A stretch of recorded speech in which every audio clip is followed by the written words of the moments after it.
los ojos y vamos a presentarnos delante de Dios antes de entrar a su presencia. Y quiero que te dispongas a Él, que dispongas tu cuerpo, que dispongas tus manos, tu voz, que le digas en tus propias palabras: Padre, aquí estoy, a pesar de que a lo mejor estoy cansado, tuve una mala semana, estoy dispuesto. Dios no quiere hijos o adoradores perfectos. Dios quiere adoradores dispuestos.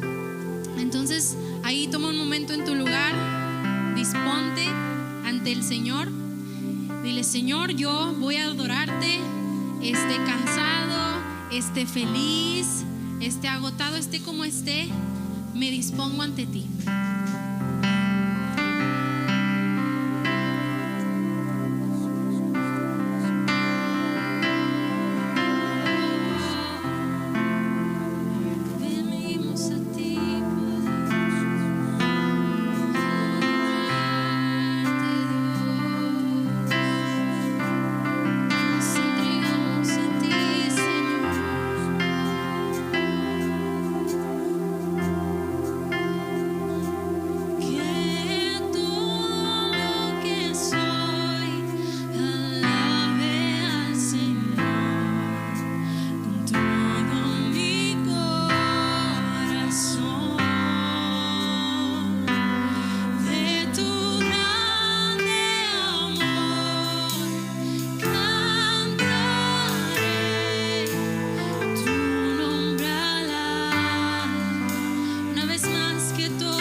Vamos a declararle: hoy te alabamos, Señor.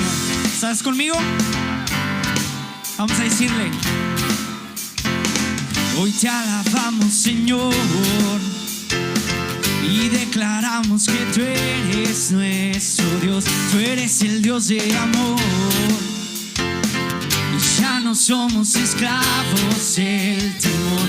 Hoy te adoramos, Señor, y te cantamos con nuestro corazón. Te damos todo el honor, y sobre el cielo y la tierra tú eres Señor, y tú eres digno de gloria. Sobre toda la tierra tú eres Dios, eres digno de recibir toda adoración, todo el honor sea a ti. Tú eres digno de gloria. Hoy te alabamos, Señor, y declaramos que tú eres nuestro Dios. Tú eres el Dios de amor, ya no somos esclavos del temor. Hoy te adoramos, Señor, y te cantamos con nuestro corazón. Te damos todo el honor. Dile: sobre el cielo, y sobre el cielo y la tierra tú eres Señor, y tú eres digno de gloria. Sobre toda la tierra tú eres Dios, eres digno de recibir toda adoración, todo el honor sea a ti. Tú eres digno de gloria, y sobre toda la tierra tú eres Dios, eres digno de recibir toda adoración, todo el honor sea a ti.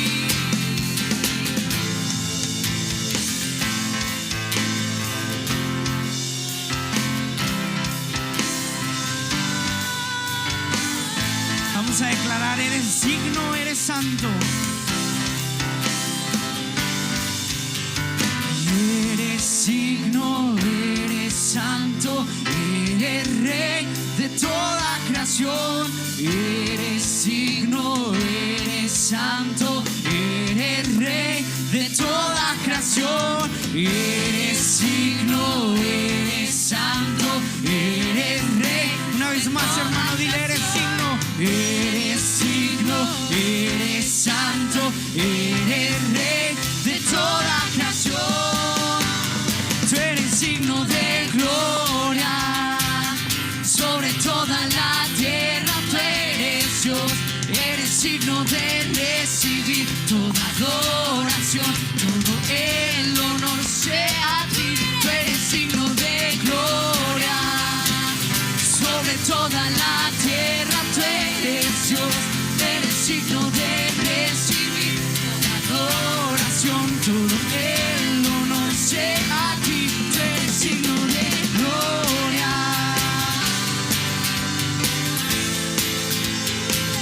Tú eres digno de gloria.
vacías que tú llenaste.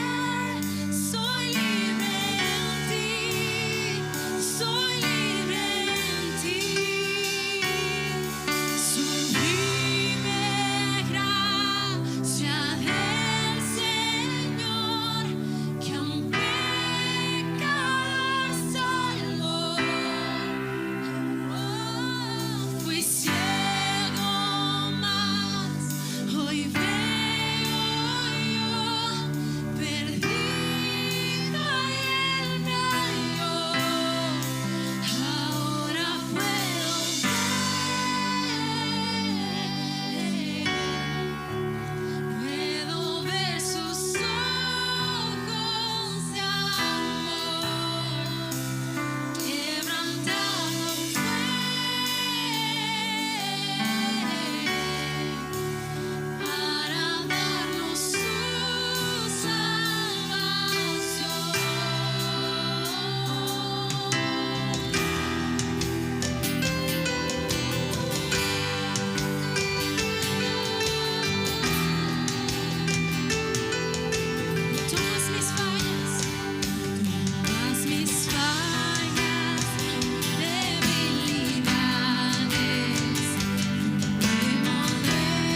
gracia sois salvos por medio de la fe, no por obras para que nadie se gloríe. Déjame decirte que no hay nada que nosotros hubiéramos podido hacer para ganar el regalo de la salvación, para ganar la gracia del Padre. Es un regalo. Y quiero decirte en esta mañana que no hay nada, absolutamente nada que te pueda alejar del amor del Padre.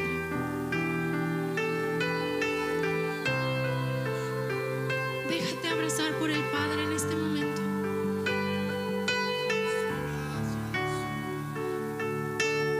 Acepta ese regalo.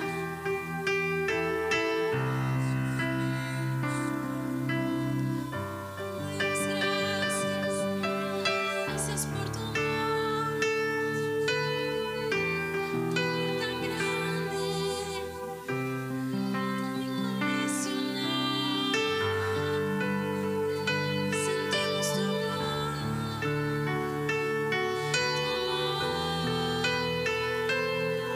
déjate abrazar, déjate abrazar. Suelta, quita todo orgullo. Ven a los brazos del Padre, ven a los brazos del Padre. Acepta su amor tan grande, tan increíble, tan inmenso,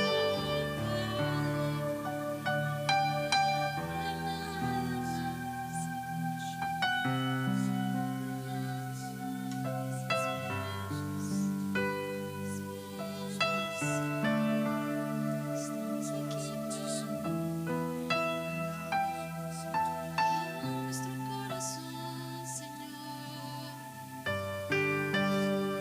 ¿Qué quieres decir? Sentía ahorita el Señor que, a ver, Dios es grande, es poderoso, su majestad es increíble y estoy segura que muchos hemos visto su gloria en nuestras vidas.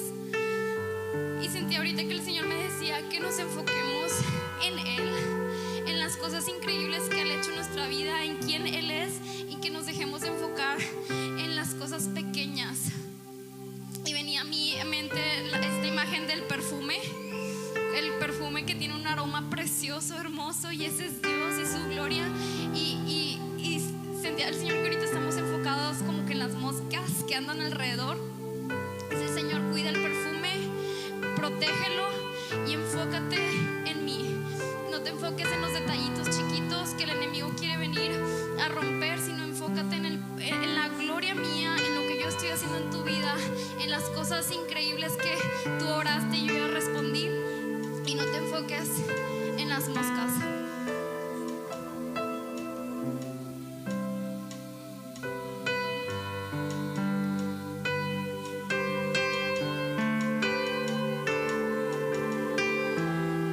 Siento de parte del Señor que muchos de nosotros somos como ese cojo que estaba acostado al lado de la piscina esperando el mover de las aguas de los ángeles. Ahí estamos esperando muchas veces, pero no nos damos cuenta que Jesús está delante de nosotros, que no necesitamos un mover extraordinario de ángeles o de otras cosas o de circunstancias. Simplemente necesitamos dejar que Jesús mismo nos toca y nos sana.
En esta semana que ha pasado hemos estado leyendo o escuchando los audios acerca de Esdras.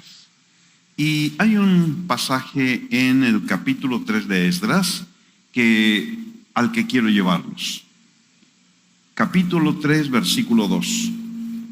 Entonces, Jesúa, hijo de Josadac, con sus parientes que eran sacerdotes, y Zorobabel, hijo de Salatiel, con sus parientes, empezaron a construir el altar del Dios de Israel para ofrecer holocaustos, según lo estipulado en la ley de Moisés, hombre de Dios. A pesar del miedo, y aquí estoy leyendo la NBI, las otras versiones presentan esa idea de una manera diferente, pero creo que este es el punto correcto. A pesar del miedo que tenían de los pueblos vecinos, colocaron el altar en su mismo sitio y todos los días, por la mañana y por la tarde, ofrecían holocaustos al Señor.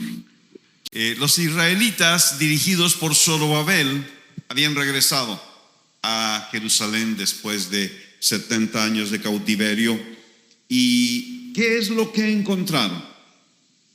Un montón de ruinas. Managua, la capital de Nicaragua, fue literalmente aplastada por el gran terremoto del 72.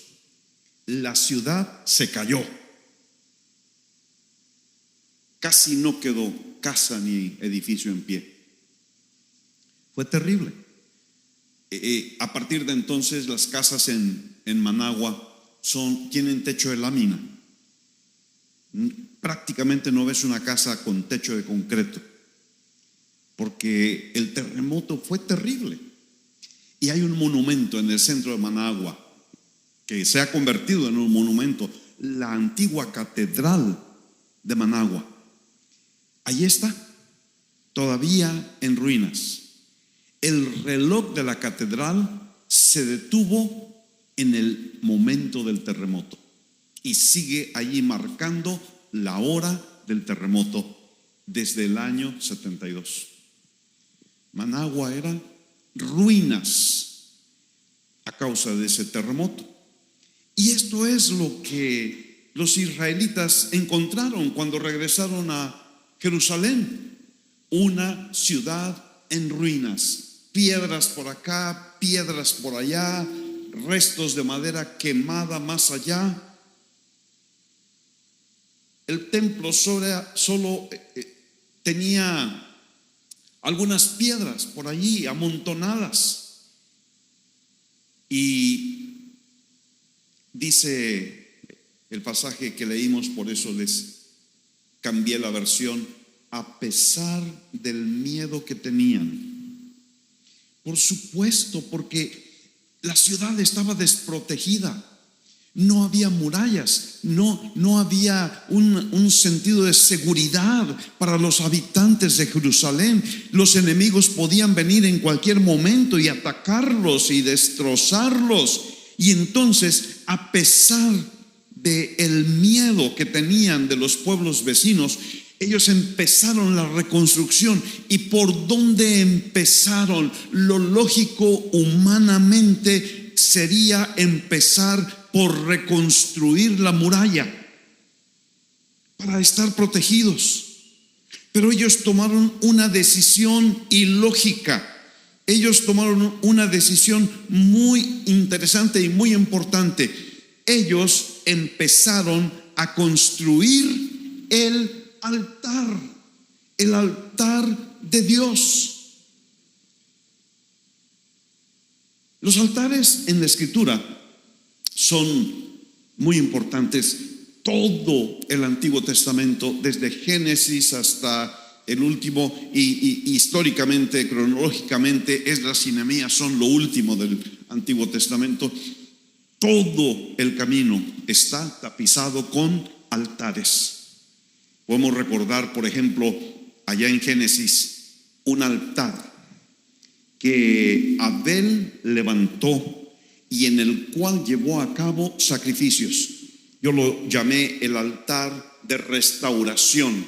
En Génesis 4, el versículo 4, Abel por su parte trajo de los primogénitos de sus ovejas y de la grasa de los mismos, y el Señor miró con agrado a Abel y su ofrenda. Esto es un altar. Un altar es donde traemos ofrendas para Dios. Claro que un altar también puede estar dedicado a un ídolo, y entonces el altar dedicado al ídolo, allí se presentan ofrendas para ese ídolo. Hay diferentes tipos de altares, pero este primer altar que encontramos en la Escritura, Abel por la fe, nos dice Hebreos 11, le ofreció a Dios un mejor sacrificio que Caín. ¿A qué se refiere eso? Se refiere a que Abel no le ofreció el fruto de su esfuerzo propio, no le ofreció a Dios su mejor idea de cómo podía agradar a Dios, sino que Abel creyó en la lección que Dios le había dado a Adán, porque Adán y Eva habían pecado, y lo que Dios hizo fue sacrificar un animalito para con la piel cubrir a Adán y Eva, y les dejó allí la primera lección que eventualmente culminaría en el Calvario, en la cruz de nuestro Señor Jesucristo, donde Él derramaría su sangre. Miren, Abel venía de padres pecadores, de padres expulsados del Edén, pero él comprendió la lección, la creyó y por la fe ofreció este mejor sacrificio, viendo a Cristo desde aquel entonces. Y entonces Dios se agradó de esa ofrenda, y nos dice Hebreos que Abel fue considerado justo. Sus padres habían pecado, pero él encontró que a través de la ofrenda de este sacrificio en el altar, en la cruz, él podía encontrar justicia, él podía encontrar paz con Dios. Lo que el pecado había destruido, ahora a través de este altar de reconciliación, Dios le daba su justicia y le daba paz. Luego encontramos el segundo altar en la Biblia, es el que levanta Noé. Se encuentra en Génesis capítulo 8, versículo 20.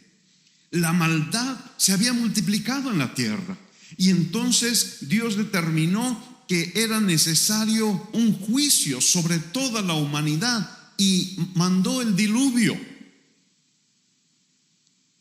Noé y su familia encontraron un refugio en el arca que Dios le mandó construir, y después de tiempo, cuando las aguas del diluvio bajaron, ellos pudieron salir.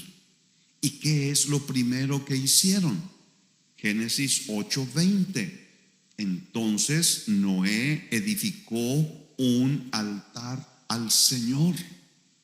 Es lo primero que hizo Noé cuando salió del arca. Era un nuevo comienzo, era algo maravilloso, era una segunda oportunidad que Dios le estaba dando a Noé y a su familia, y había una limpieza en el ambiente, había sido purificado el planeta.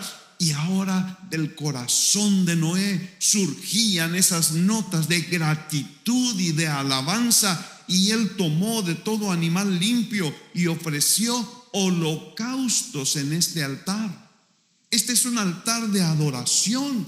La Escritura dice que el Señor percibió el aroma agradable. La adoración es un aroma agradable. Cuando nosotros venimos con esa actitud para adorar al Señor, con un corazón agradecido porque Dios nos ha dado una segunda oportunidad. Dios nos ha dado un comienzo nuevo. Dios nos ha dado una nueva vida y hay un camino maravilloso por delante. Y entonces nuestro corazón lleno de gratitud empieza a levantar esta adoración a Dios. Eso es un aroma agradable, un perfume dulce que podemos ofrecer al Señor. Luego vamos a encontrarnos con los altares que Abraham levantó. Dios lo llamó y entonces él salió sin saber a dónde iba. Y después del tiempo llegó a Canaán. Y allí nos dice Génesis 12, versículo 7, que el Señor se apareció a Abraham y le dijo: a tu descendencia daré esta tierra. Y entonces Abraham edificó allí un altar al Señor que se le había aparecido.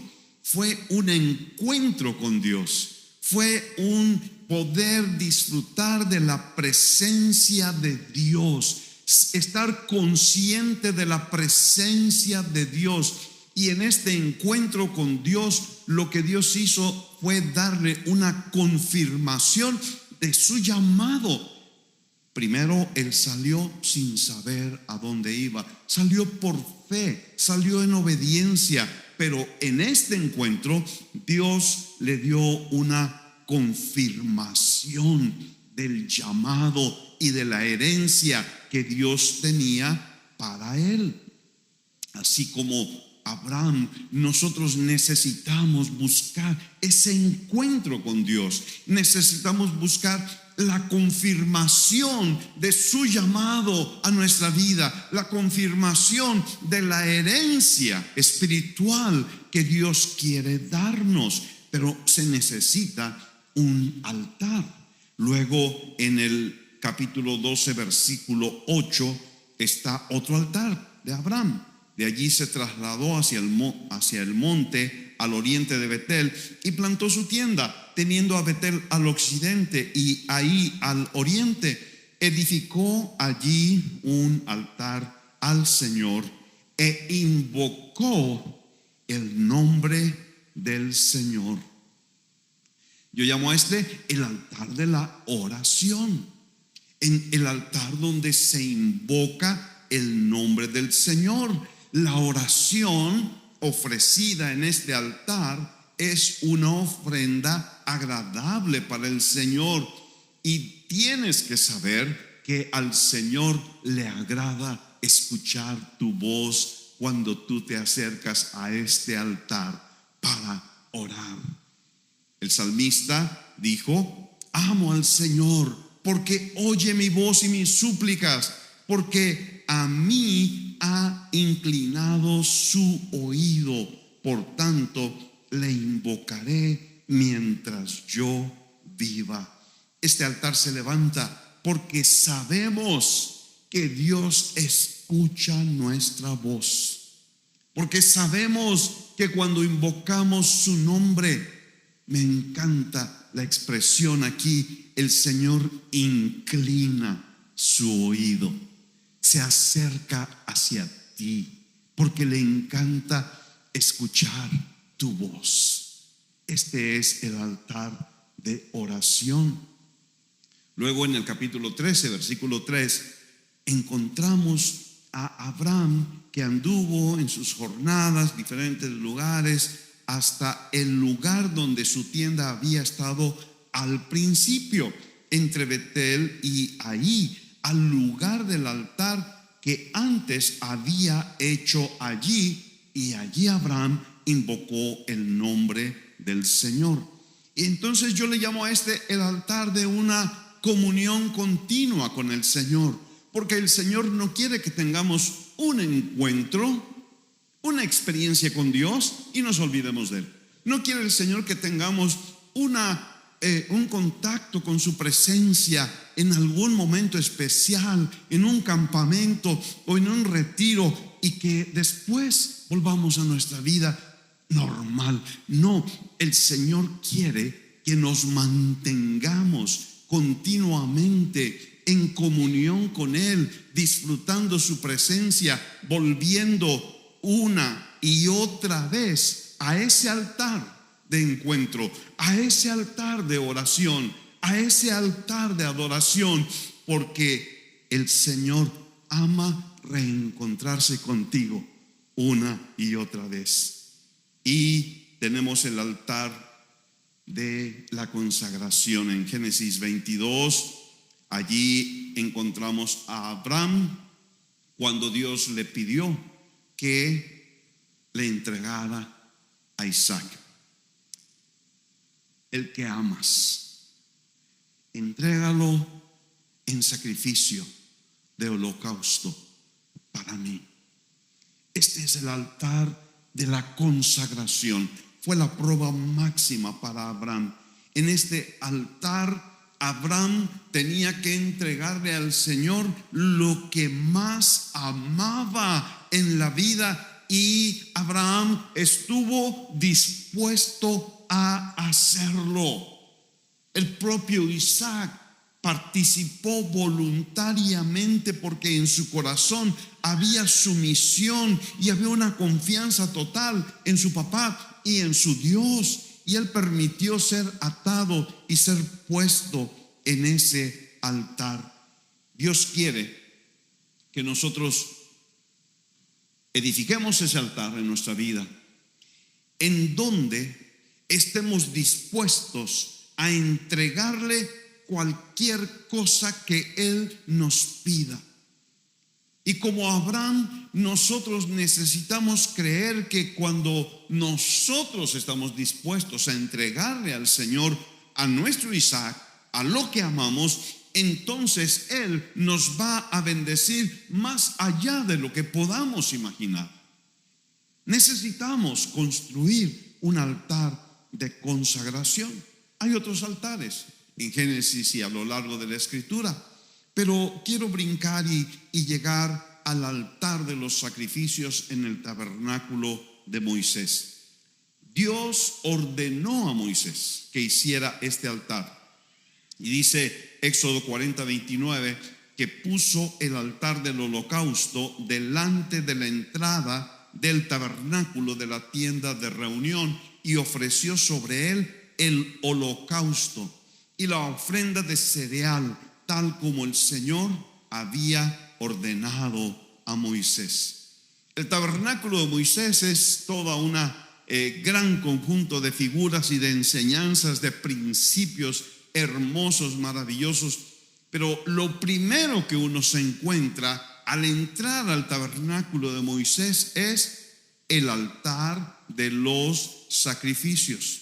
Nosotros solamente vamos a poder entrar al lugar donde se manifiesta la gloria del Señor a través de este altar, que es la cruz donde Cristo fue ofrecido como un sacrificio perfecto y suficiente. Pero también ese altar representa a la cruz en la cual nosotros mismos debemos de entregarnos dispuestos, presentándonos como un sacrificio vivo y agradable para Dios.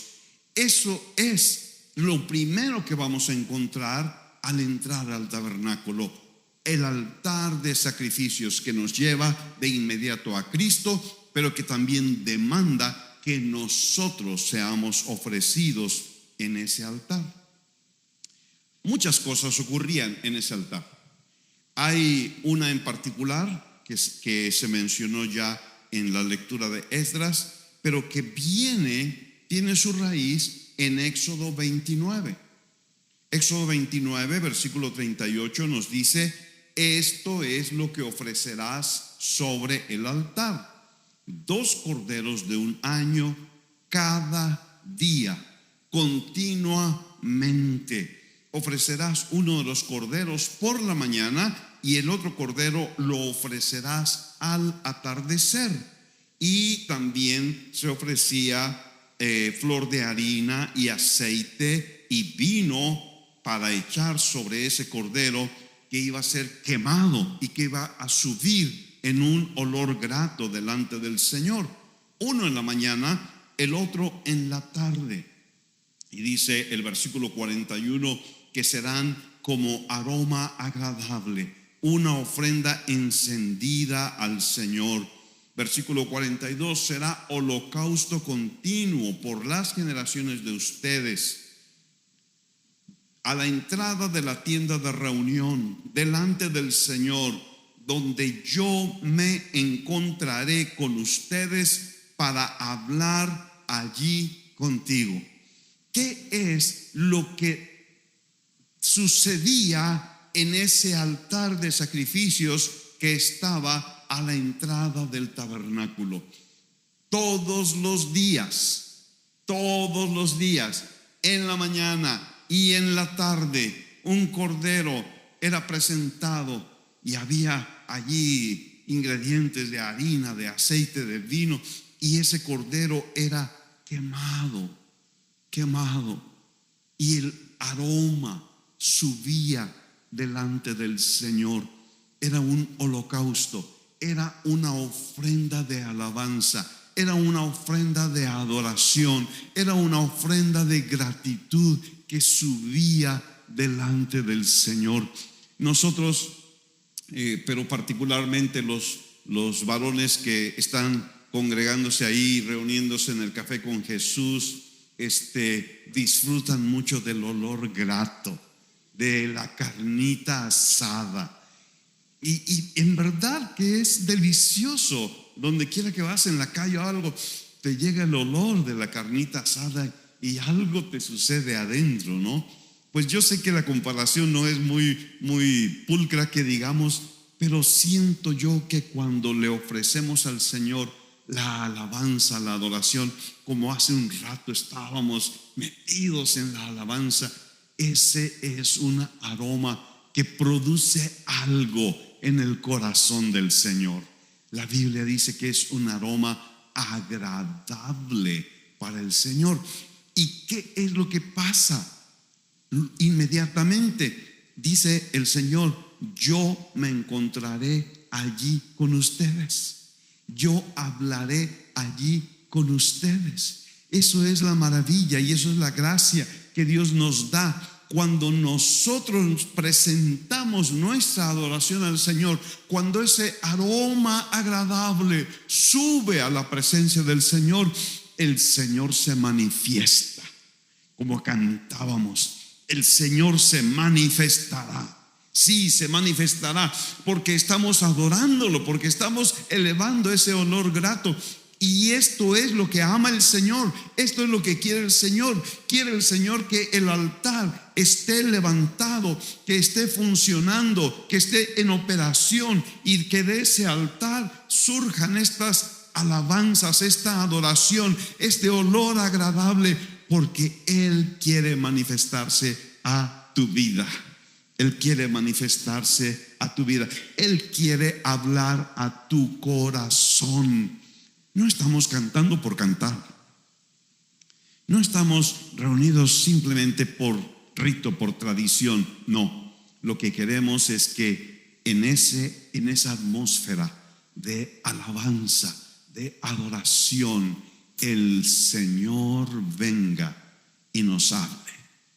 El Señor venga y toque nuestra vida. Y eso es lo que sucedía allí. Cada cuando tenía que ofrecerse ese cordero, díganme por favor, diario, en la mañana y en la tarde, todos los días. ¿O será que nada más hay que ofrecerlo el domingo en la mañana? No, este sacrificio de holocausto, de aroma agradable para Dios, debe de ofrecerse todos los días. Todos los días.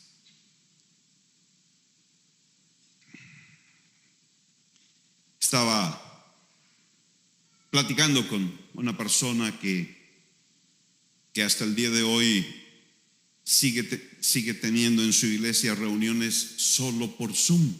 No hay reuniones presenciales todavía en su iglesia. Y él toca la guitarra y dirige la alabanza en esas reuniones. Pero él me decía, yo veo que ni mi propia familia pone atención, y menos los que están allá al otro lado de la pantalla.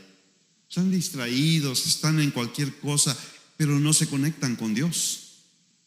Y yo le dije, hermano, ten cuidado, porque tus hijos, para ellos no es interesante lo que está pasando en esa pantalla. Y si todo lo que ellos tienen de contacto con Dios es una pantalla de Zoom cada domingo en la mañana, en la cual están aburridos y no ponen atención, ten cuidado porque los puedes perder. Entonces yo lo animé. ¿Sabes qué? Agarra tu guitarra y llama a tu familia y pónganse ustedes en la casa a alabar al Señor. Agarra a tu familia, lee un pedacito de la Biblia y empieza a comentar con ellos. Oye, ¿qué piensas? ¿Qué sientes? ¿Qué nos quiere enseñar Dios aquí? Le dije, tienes que invertirte cada día en tu casa con tu familia para ganar a tus hijos, porque una reunión por Zoom donde no ponen atención y no les interesa, no los va a mantener conectados con Dios. Necesitamos este contacto con Dios todos los días, un contacto vivo, un aroma agradable a Dios, un oír la voz de Dios como Dios lo hacía en este altar. Había diferentes tipos de ofrendas que se llevaban a este altar. Había unas que se llaman las ofrendas voluntarias. En ese caso eran ofrendas de holocausto, ofrendas de cereal, ofrendas de paz. Eran ofrendas que el creyente podía hacer en cualquier momento, en cualquier día, sin tener ninguna obligación, sin tener ninguna razón, simplemente porque tenía un corazón agradecido y llegaba al tabernáculo y le decía a los sacerdotes, miren, traigo este cordero, es el mejor cordero de mi rebaño y quiero ofrecérselo a Dios en holocausto, simplemente porque tengo un corazón agradecido, simplemente porque anhelo tener comunión con Dios. Esas eran las ofrendas voluntarias. Había otras ofrendas que llamamos ofrendas obligatorias, y la Escritura dice que cuando alguien pecaba, dice, cuando alguien hace cualquiera de las cosas que el Señor te ha mandado que no se hagan, aunque no se dé cuenta, es culpable. Cuando hacemos algo que Dios nos ha dicho que no hagamos, eso es pecado. Y entonces, cuando alguien ha pecado, dice la Escritura, tenía que ofrecer a fuerza, era obligatorio, era su responsabilidad. Pequé, lo reconozco, aquí está mi cordero. Quiero buscar el perdón de Dios en mi vida. Quiero que la sangre derramada de este animalito cubra mi pecado. Y entonces el pecador venía, y dice la Escritura que cuando se hacían estas ofrendas, un detalle era que el pecador, cuando llevaba el animalito, ponía su mano sobre el animal. Era un acto de confesión, era un acto de reconocimiento, era un acto de decir, sí, pequé, y espero, Señor, que la sangre de este corderito que va a ser sacrificado cubra mi pecado. Y entonces el sacerdote lo ofrecía, y dice la Escritura, y su pecado era perdonado. Su pecado era perdonado. Y esto sucedía en este altar, el altar de los sacrificios. Hoy no tenemos un altar físico, tenemos el altar del Calvario, en donde se ofreció una sola ofrenda, una sola vez para siempre, para ganar el perdón de todos nosotros pecadores. Y es muy importante que cuando nosotros hemos pecado, entonces vayamos al Calvario, entonces confesemos nuestro pecado y recibamos el perdón de Dios en nuestra vida. Ahora, volvemos con Zorobabel y los israelitas. Ahí están, regresando a Jerusalén, 70 años después de estar en cautiverio en Babilonia. El templo quemado, el altar en ruinas, piedras por aquí, piedras por allá. 70 años sin sacrificios, 70 años sin altar, 70 años sin comunión, 70 años sin perdón, 70 años sin paz. ¿Por qué? ¿Por qué estaba en ruinas el altar? Claramente no hay que buscarle mucho, pero Daniel nos ayuda a entenderlo porque él lo confesó en su oración cuando se dio cuenta de la profecía de Jeremías que iba a durar 70 años la cautividad. Entonces él empezó a interceder, él empezó a orar para que Dios cumpliera su promesa y los llevara de regreso a Jerusalén. Y en su oración él declaraba, él confesaba, es Daniel 9:5: hemos pecado, hemos cometido iniquidad, hemos hecho lo malo, nos hemos rebelado y nos hemos apartado de tus mandamientos y de tus ordenanzas. ¿Qué es lo que causa que el altar sea derribado? Nuestro pecado, nuestra rebelión, nuestro corazón duro, nuestro oído cerrado para oír el llamado de Dios en nuestra vida, nuestra desobediencia cuando sabemos que Dios nos ama y que Dios nos llama, pero nos resistimos tercamente. El altar es derribado. Solamente piedras tiradas quedan sobre el piso y no hay comunión y no hay perdón, no hay paz. El altar se cae, es derrumbado a causa de nuestra rebelión. Pero hay otra razón, y esta razón la podemos ver en muchas maneras, pero escogí verla en la historia de Salomón. Salomón, el rey de Israel. Primero de Reyes, capítulo 11. Salomón había empezado muy bien. Salomón amaba a Dios. Salomón fue el instrumento que Dios usó para edificar el templo y edificar un altar de sacrificios. Majestuoso todo eso, glorioso. Fue obra de Salomón. Pero el pasaje que les refiero en 1 Reyes 11, a partir del versículo 1, dice que Salomón empezó a amar mujeres extranjeras, mujeres de los pueblos paganos, moabitas, amonitas, edomitas, sidonias, heititas. Él empezó a amar a esas mujeres que no eran del pueblo de Dios. Él lo hizo a sabiendas de que Dios les había mandado que no se casaran con mujeres o las mujeres con hombres de esos pueblos paganos. ¿Por qué? Porque les dijo el Señor que esas personas, esas mujeres, los iban a jalar a la idolatría. Pero dice la Escritura que Salomón se apegó a ellas con amor.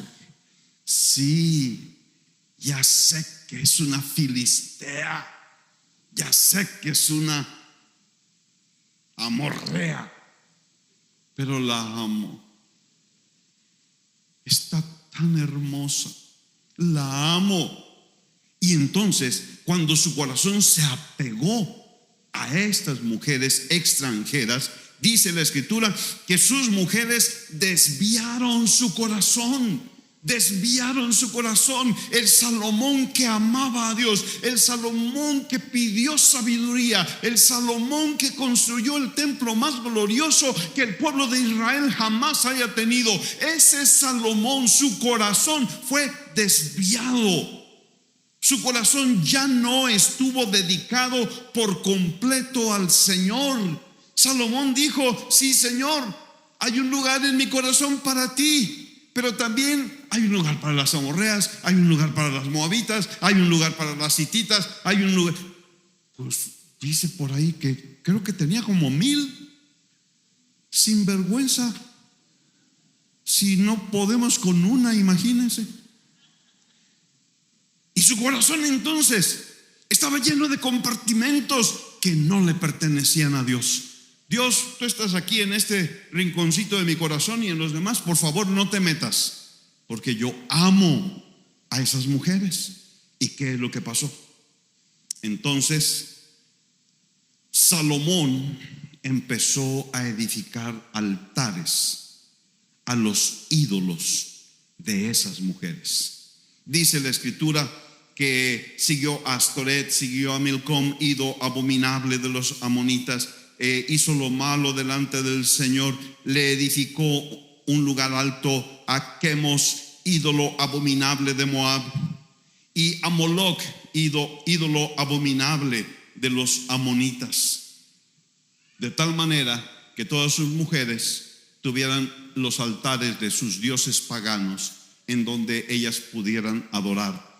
Y cuando nosotros amamos a algo o a alguien más de lo que amamos a Dios, muy pronto estaremos levantando altares a nuestros ídolos, y el altar de Dios va a ser derribado eventualmente. El pecado y la idolatría. Y entonces,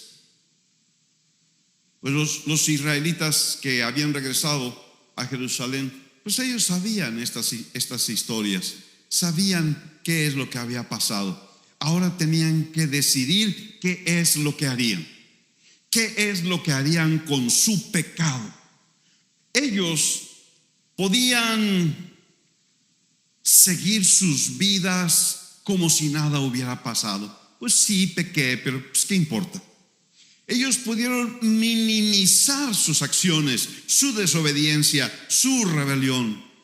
Ellos pudieron tener la actitud de: ok, pequé, pero todos lo hacen y no es para tanto.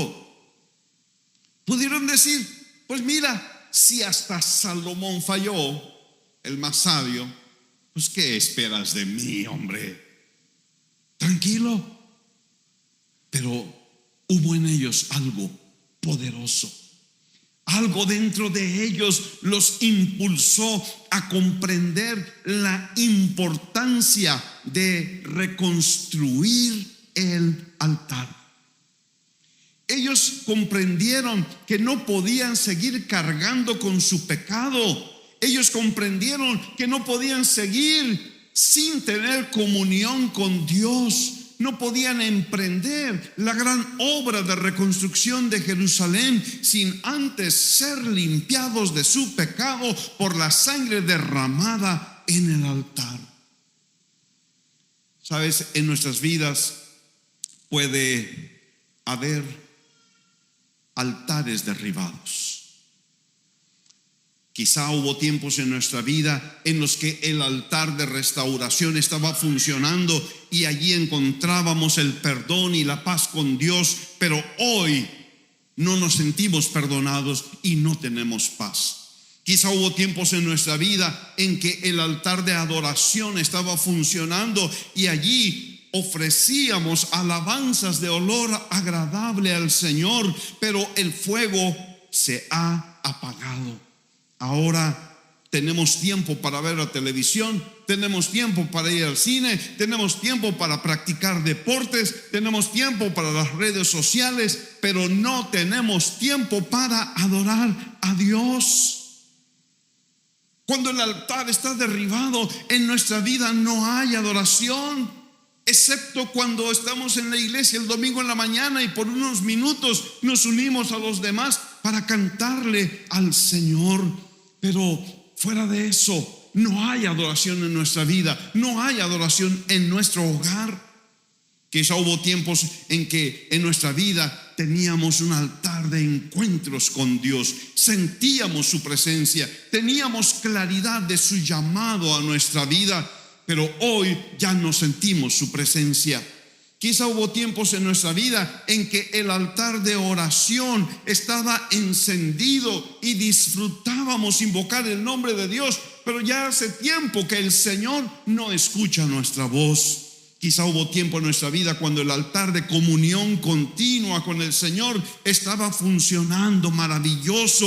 No nos cansábamos de estar en su presencia, no nos cansábamos de ir a la iglesia, no nos cansábamos de alabarlo, pero ahora sentimos que ya no necesitamos esas cosas, ya no somos tan fanáticos, y lo que ha pasado en realidad es que hemos perdido el primer amor. Quizá hubo tiempos en nuestra vida en que el altar de consagración era lo más importante de nuestra vida. Teníamos tiempos cuando le decíamos al Señor: Señor, dime qué quieres que haga y lo haré. Dime a dónde quieres que vaya y yo iré.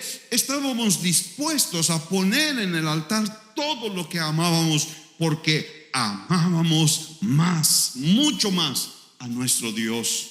Pero ahora le ponemos límites a Dios.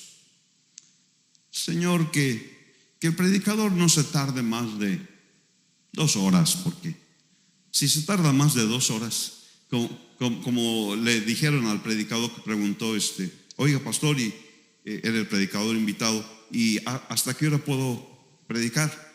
Y el pastor de la iglesia local le dijo: no, usted puede predicar todo el tiempo que quiera, pero a la 1 en punto nosotros nos vamos. Hubo tiempo en que podíamos escuchar la administración por horas y no nos pesaba, pero ahora le ponemos límites a Dios. Ahora le decimos: Señor, puedes tocar lo que quieras de mi vida, menos esto y esto y esto y esto. En nuestra vida, incluso como en el caso de Salomón, puede haber altares idólatras que han desplazado al altar de Dios. Para los jóvenes puede ser el amor de una mujer extranjera. Una mujer extranjera que no conoce, que no ama al Señor, y eso va a desviar nuestro corazón. Para las jovencitas igual, pueden caer en esta trampa del diablo en su vida, enamorándose de un hombre que no es un hijo de Dios y que corren el riesgo de que las saque de los caminos de Dios y las lleven a los caminos del mundo. La música puede convertirse en un ídolo al que le levantamos un altar. Me refiero a la música del mundo. Quizá podemos cantar algunos cantos que para mí pues son hermosos, maravillosos. Lo que cantábamos hace un rato me llena el corazón, y quizá podemos cantar eso el domingo en la mañana, pero el resto de la semana llenamos nuestra mente, nuestro corazón, nuestros oídos con música mundana. El altar de Dios queda desplazado.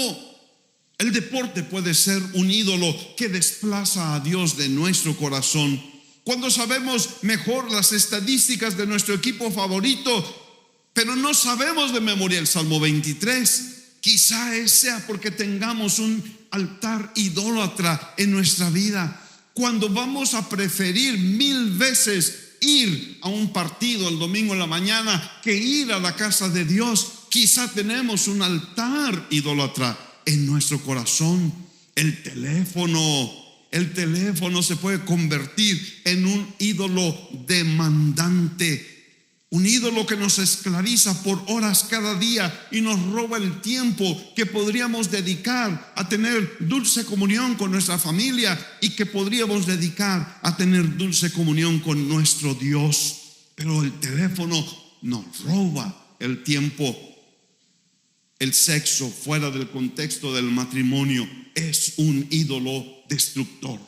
Vivimos bajo constante ataque en una cultura que ha levantado altares que promueven la sexualidad sin límites. La pornografía, las relaciones sexuales ilícitas ensucian nuestra mente, le roban la pureza a nuestros jóvenes, destruyen matrimonios y destruyen familias. Cuando hay altares idólatras en nuestra vida, hay una necesidad urgente. Necesitamos reedificar el altar de Dios en nuestra vida. Necesitamos reedificar el altar de Dios en nuestro hogar. Necesitamos reedificar el altar de Dios en nuestra iglesia. Estas tres, continúa diciendo, una vez que construyeron el altar, que entonces, dice el versículo 4 de Esdras 3, celebraron la fiesta de los tabernáculos, como está escrito, con el número diario de holocaustos conforme a lo prescrito para cada día, y después ofrecieron el holocausto continuo y los de las lunas nuevas, los de todas las fiestas señaladas del Señor que habían sido consagradas, y los de todos aquellos que ofrecían una ofrenda voluntaria al Señor. Cuando el altar fue restaurado, ellos empezaron a celebrar las fiestas que el Señor había establecido. Ellos empezaron a ofrecer los sacrificios que Dios había establecido, pero no estaban contentos. Después de haber ofrecido todo, ellos dijeron: pues yo quiero ofrecer una ofrenda voluntaria. Y venían estos creyentes con gozo, con alegría, para ofrecer sacrificios adicionales de holocausto y ofrendas de paz, simplemente para estar en la presencia de Dios, para tener comunión con Dios, para elevar un olor agradable delante de Dios. Necesitamos reedificar el altar de restauración, en donde encontremos perdón y paz con Dios. El altar de adoración, donde podamos ofrecer continuamente alabanzas de olor agradable al Señor. El altar del encuentro, donde podamos sentir su presencia, donde podamos recibir claridad de nuestro llamado. El altar de la oración, donde el Señor pueda escuchar nuestra voz. El altar de la comunión continua, donde podamos disfrutar la comunión con Dios todo el tiempo y en todo lugar. El altar de la consagración, donde podamos entregarnos a Dios sin reservas. Una cosa yo te puedo decir en base a esta historia: no importa si han pasado 70 años con el altar derribado en tu vida, no importa si han pasado 70 años con el altar derribado en tu hogar, Dios está moviendo tu corazón ahora para que empieces la reedificación del altar. Tu altar necesita ser reconstruido, y este es el llamado de Dios. Aquí es donde el Señor quiere encontrarse contigo. Aquí es donde el Señor quiere hablar a tu vida. No tengas una actitud de desidia, no tengas una actitud de en otro tiempo será. No, el día es hoy. Hoy necesitamos levantarnos para edificar el altar. Hay altares que necesitan ser derribados, y hay altares que necesitan ser reedificados. Lo vemos en la historia de Gedeón. En su familia había un altar dedicado a Baal, el dios pagano. Y Dios le dijo a Gedeón: Es Jueces 6, versículo 25. Derriba el altar de Baal que pertenece a tu padre y corta la acera que está junto a él. Hay altares que necesitan ser derribados en nuestra vida. Tienes que identificar si hay altares idólatras en tu vida. Tienes que identificar si hay esos ídolos que se han levantado para esclavizarte, para alejarte de Dios, para romper tu comunión con el Señor. Y esos altares necesitan ser derribados. Pero luego le dijo el Señor, versículo 26, edifica después en debida forma un altar al Señor tu Dios. Edifica, restaura, reconstruye. ¿Qué es lo que se ha perdido en tu vida?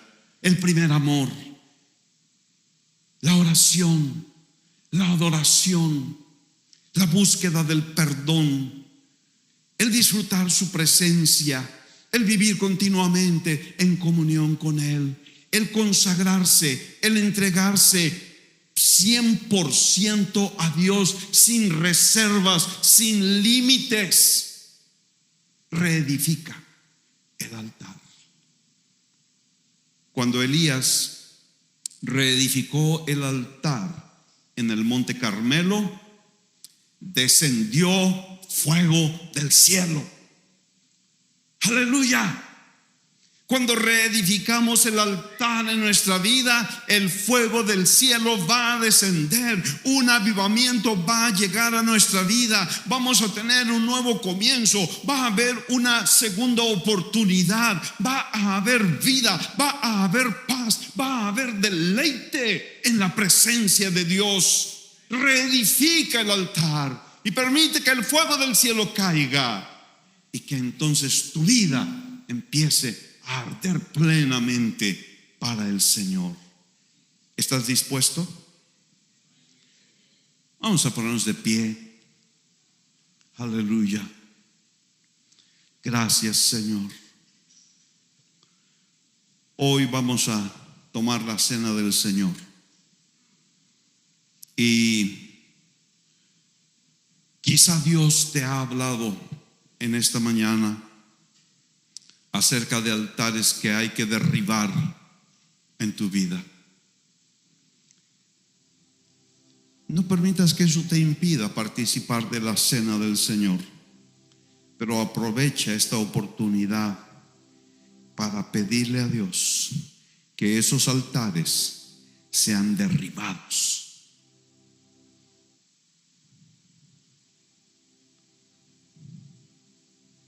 Toma un momento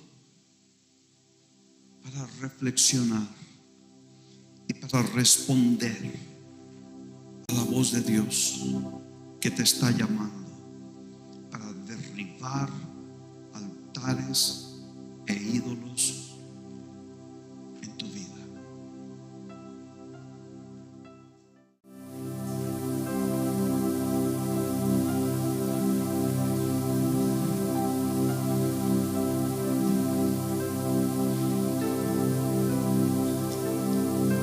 La cena del Señor es un altar para hacer memoria del sacrificio perfecto y suficiente de Cristo en la cruz, de la sangre de Jesús que allí fue derramada y que es poderosa para limpiarnos de todo pecado. Si el pecado, la desobediencia en tu vida ha causado que el altar de Dios esté en ruinas, aprovecha este momento para venir delante del Señor y poner tu mano por la fe sobre Jesús, el Cordero de Dios, confesando tu pecado, y creyendo que la sangre de Jesús nos limpia de todo pecado, de todo pecado, de todo pecado. La sangre de Jesús nos limpia.